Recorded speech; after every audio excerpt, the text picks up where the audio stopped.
Hello दोस्तों, Bollywood cinema वहीं TV के मशहूर फेमस कलाकार अचानक से इनका देहांत हो गया। इन चारों की मौत से आपको ज़रूर सदमा लगा होगा। बता दें दोस्तों कि ये ऐसे एक्टर थे जिन्होंने अपनी एक्टिंग का जलवा बखूबी निभाया है। दर्शक इन्हें आज भी बहुत पसंद करते हैं। अचानक इनकी मौत, वो भी 4 स्टार की, एक के बाद एक लगातार मौत आपको और पूरे बॉलीवुड को हिलाकर रख देगी। जी हाँ दोस्तों, नमस्कार। अपना सिनेमा हिंदी के आज के इस नए एपिसोड में आप सभी का स्वागत है। दोस्तों, आज हम बात करने वाले हैं उन 4 बेहतरीन कलाकारों के बारे में जिनकी अचानक से मौत हो चुकी है। सबसे पहले दोस्तों हम बात करेंगे टीवी सीरियल और फिल्मों के मशहूर अभिनेता जिनका नाम है मंगल ढिल्लों। जी हाँ दोस्तों, बहुत ही कम ऐसे कलाकार होते हैं जो टीवी सीरियल के अलावा फिल्मों में भी अपनी छाप छोड़ते हैं। उन्हीं में से मंगल ढिल्लों एक थे। बता दें, पंजाब के फरीदकोट जिले के कोटकपुरा के पास वांडर जटाना गांव में मंगल ढिल्लों का जन्म हुआ था। गांव के सरकारी स्कूल में ही मंगल ढिल्लों ने 4वीं क्लास तक पढ़ाई पूरी की थी। इसके बाद वो आगे की पढ़ाई के लिए उत्तर प्रदेश आ गए थे। यहाँ यूपी में उन्होंने लखीमपुर खीरी जिले के निघासन में जिला परिषद हाई स्कूल से पढ़ाई की। उसके बाद फिर वापस पंजाब लौट गए, जहाँ उन्होंने कोटकपुरा से अपनी उच्च माध्यमिक शिक्षा पूरी की। बता दें दोस्तों, मंगल पांडे को एक्टिंग और कला की दुनिया से काफ़ी लगाव था। अपने इसी शौक को हकीकत में बदलने के लिए उन्होंने पहले दिल्ली में रंगमंच में काम किया। मंगल ढिल्लों को पहचान टीवी शो बुनियाद और जुनून से मिली। आपको दोस्तों 90 के दशक का वो सीरियल जुनून तो याद ही होगा। 93 में आई शो जुनून में मंगल ढिल्लों ने सुमेर राजवंश की भूमिका निभाई थी। इसके अलावा कथा सागर, परमवीर चक्र, युग जैसे टीवी सीरियलों में मंगल ढिल्लों ने क्या शानदार अभिनय किया था। मंगल ढिल्लों को आखिरी बार 2000 में टीवी शो नूरजहां में देखा गया था, जिसमें उन्होंने बादशाह अकबर की भूमिका निभाई थी। मंगल ढिल्लों ने टीवी धारावाहिक जुनून में अपनी भूमिका के लिए 1998 में सर्वश्रेष्ठ अभिनेता के लिए RAPA radio and television advertising practitioner association का पुरस्कार भी जीता था। बता दें दोस्तों, यही नहीं, मंगल ढिल्लों ने एक ही समय में टेलीविज़न और फिल्म इंडस्ट्री दोनों जगह काम किया। 1988 की फिल्म खून भरी मांग में मंगल ढिल्लों ने एक वकील की भूमिका निभाई थी। इस फिल्म में रेखा ने मुख्य भूमिका निभाई। इसके पहले उन्होंने कई और फिल्मों में अभिनय भी किया था। मंगल ढिल्लों को प्यार का देवता, रंगभूमि, स्वर्ग यहाँ नरक यहाँ, विश्वात्मा, दिल तेरा आशिक, ट्रेन टू पाकिस्तान, कहाँ है कानून, अपना देश पराया लोग, प्यार का देवता जैसी फिल्मों में काम करने के लिए याद करते हैं। उन्हें 2003 में फरदीन खान अभिनीत जानसीन में भी देखा गया था। दोस्तों, मंगल ढिल्लों लंबे समय से कैंसर से पीड़ित थे। उन्हें लंग कैंसर था। पिछले 1 महीने से लुधियाना के कैंसर अस्पताल में उनका इलाज चल रहा था और उन्होंने अपनी आखिरी सांस ली। वहीं दूसरी कलाकार एक अभिनेत्री हैं जिनका नाम सुलोचना लाटेकर है। जी हाँ दोस्तों, एक ऐसी अदाकारा जिसने बाल कलाकार की हैसियत से अपना फिल्मी सफ़र शुरू किया और फिल्म लीड एक्ट्रेस और कैरेक्टर्स रोल्स में खूब नाम कमाया। बीते दौर की हिंदी सिनेमा के तमाम सुपरस्टार जैसे दिलीप कुमार, अमिताभ बच्चन, धर्मेंद्र, देवानंद की मां के किरदारों में ये नज़र आ चुकी हैं। इस मां को तो आप पहचानते ही होंगे।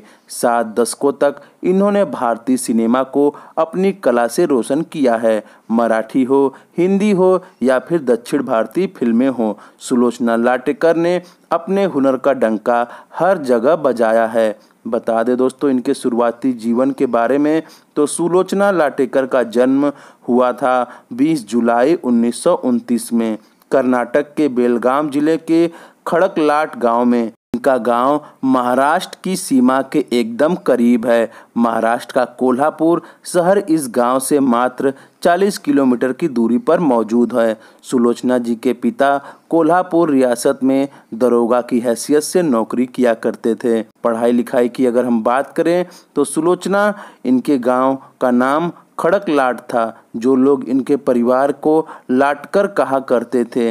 इनकी शुरुआती शिक्षा इनके गांव में ही मौजूद एक प्राइमरी स्कूल में हुई थी, लेकिन पढ़ाई लिखाई में इन्हें कभी कोई दिलचस्पी नहीं रही है। छोटी उम्र से ही फिल्मों के प्रति इनके मन में काफ़ी उत्सुकता पैदा होने लगी थी।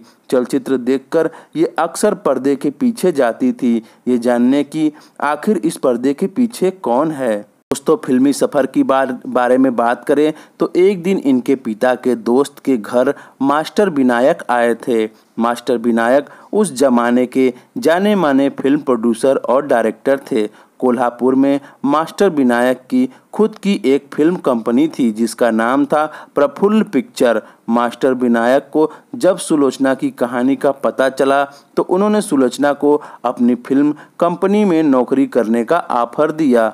साल 1943 की बात करें तो मास्टर विनायक की मराठी फिल्म चिमुकला संसार में सुलोचना एक छोटी सी भूमिका कर चुकी थी, लेकिन सुलोचना की कहानी है कि सही मायनों में मेरे करियर की शुरुआत साल 1944 में आई जया प्रभा स्टूडियो की महारथी कर्ण और 1946 में आई वाल्मीकि से हुई थी। 7 दशक तक लंबे फिल्मी करियर ने सुलोचना जी ने लगभग 500 फिल्मों में काम किया था। इन्होंने 150 से भी ज़्यादा मराठी फिल्मों और 250 से भी ज़्यादा हिंदी फिल्मों व कुछ दक्षिण भारतीय फिल्मों में भी एक्टिंग की है। वक्त के साथ साथ उम्र बढ़ी और सुलोचना जी ने खुद को फिल्मों से दूर करना शुरू कर दिया। साल 1986 में आई फिल्म खून भरी मांग में ये शत्रुघ्न सिन्हा की मां के रोल में नजर आई थी। उसके बाद सुलोचना जी ने फिल्मों से एक लंबा ब्रेक ले लिया। फिर ये नजर आई साल 2003 में धर्मेंद्र की फिल्म टाडा में। कहा जाता है कि साल 2007 में आई फिल्म परीक्षा में भी सुलोचना लाटेकर जी ने काम किया था और यही इनकी आखिरी फिल्म भी थी, लेकिन इस बात की पुष्टि हम नहीं कर पाएंगे। दोस्तों बड़ी लंबी बीमारी और उम्र की दरकार के कारण इनका निधन हो गया। लोग इनको आज भी मां के किरदार में देखना पसंद करते हैं। वहीं हमारे तीसरे कलाकार हैं जिनका नाम है नितेश पांडे। एक्टर की मौत ने बहुत बड़ा झटका दिया है। फिल्म एंटरटेनमेंट और इंडस्ट्री को बड़ा झटका मिला है। सोशल मीडिया पर फैंस और सेलेब्स नम आंखों से एक्टर को अंतिम विदाई दे रहे हैं। उनके लिए इस बात पर यकीन करना मुश्किल हो रहा है कि एक हंसता मुस्कुराता चेहरा आज उनके बीच नहीं है। पिछले 25 सालों से वो इंडियन टेलीविज़न का पॉपुलर फेम रह चुके हैं। बता दें दोस्तों 1990 में थिएटर से नितेश ने अपना करियर शुरू किया था। वे कई हिंदी फिल्मों और टीवी शोज में दिख चुके हैं। फिल्म ओम शांति ओम में उन्होंने शाहरुख खान के असिस्टेंट का रोल निभाया था। वे फिल्म बधाई दो, रंगून, हंटर, दबंग 2, बाजी, मेरे यार की शादी है, मदारी जैसी फिल्मों में भी दिखे थे। टीवी शोज की अगर हम बात करें तो उन्होंने साया, अस्तित्व, एक प्रेम कहानी, हम लड़कियां, इंडियन वाली माँ, हीरो गायब, मोड ऑन में अपने उम्दा काम के लिए सभी का दिल जीत चुके हैं। नितेश अपनी दमदार आवाज़ के लिए भी फेमस थे।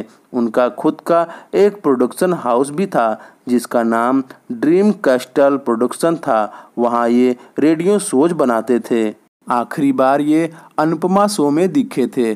पॉपुलर शो अनुपमा में उन्होंने धीरज कपूर का रोल प्ले किया था।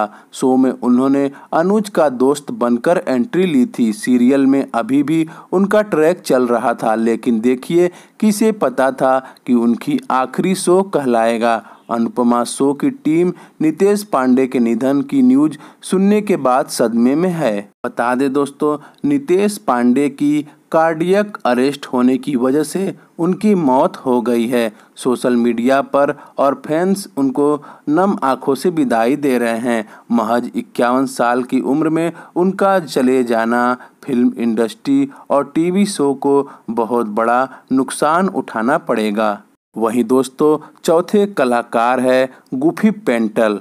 गुफी पेंटल को लोग महाभारत के शकुनी मामा के रूप में याद करते हैं। यह टेलीविज़न सीरियल जो 1988 में प्रसारित हुआ था, भारतीय टेलीविज़न के इतिहास का एक प्रमुख हिस्सा बन गया। गुफी पेंटल ने शकुनी का किरदार निभाकर लोगों को प्रभावित किया और महाभारत के बारे में जानकारी कराने में सफलता भी हासिल की। गुफी पेंटल ने अपनी अदाकारी के माध्यम से कई प्रशंसा और मान्यता प्राप्त की। उन्होंने टेलीविज़न सीरियल्स, फिल्मों और नाटकों में विभिन्न रोल निभाए हैं। उनकी प्रमुख फिल्मों में से कुछ शामिल हैं ताल, तारे ज़मीन पर, पत्थर दिल, धमाल आदि। गुफी पेंटल के अदाकारी कौशल और उनकी विशेष आवाज़ बांधने की क्षमता उन्हें बचपन से ही प्रमुख रोल के लिए चुनने में सहायता करती थी। गुफी पेंटल के पास केवल अदाकारी ही नहीं है, बल्कि उन्हें निर्देशन की क्षमता भी है। वह एक सफल निर्माता और निर्देशक के रूप में अपने योग्यता को साबित भी कर चुके हैं। उन्होंने कई टेलीविज़न सीरियल्स और फिल्मों का निर्देशन किया है और उनकी योगदान को आज भी मान्यता मिली है। बता दें दोस्तों, अभिनेता गुफी पेंटल का विवाह रेखा जी के साथ हुआ था, जिनकी वर्ष 1993 में दिल का दौरा पड़ने की वजह से मृत्यु हो गई थी और उनका एक बेटा भी है जिसका नाम हैरी पेंटल है, जो एक अभिनेता है। पेंटल को महाकाव्य टेलीविज़न श्रृंखला महाभारत के शकुनी मामा के रूप में उनकी भूमिका के लिए जाना जाता था। वह सत्ते पे सत्ता, निकाह और मिस्टर इंडिया जैसी फिल्मों में भी नजर आए हैं। गुफी का जन्म 1944 में पंजाब, भारत में हुआ था। उन्होंने दिल्ली विश्वविद्यालय से कानून का अध्ययन किया, लेकिन अंततः उन्होंने अभिनय में अपना करियर बनाने का फैसला किया। उन्होंने 1970 के दशक में अपना टेलीविज़न डेब्यू किया और जल्दी ही महाभारत में सबसे लोकप्रिय अभिनेताओं में से एक बन गए। उन्होंने फौजी, सर्कस और सीआईडी सहित कई सफल टेलीविज़न श्रृंखलाओं में भी अभिनय किया है। इन चारों अभिनेताओं का एकाएक अचानक से एक ही साथ चले जाना फिल्म इंडस्ट्री को कहीं न कहीं बहुत बड़ा झटका दे जाता है।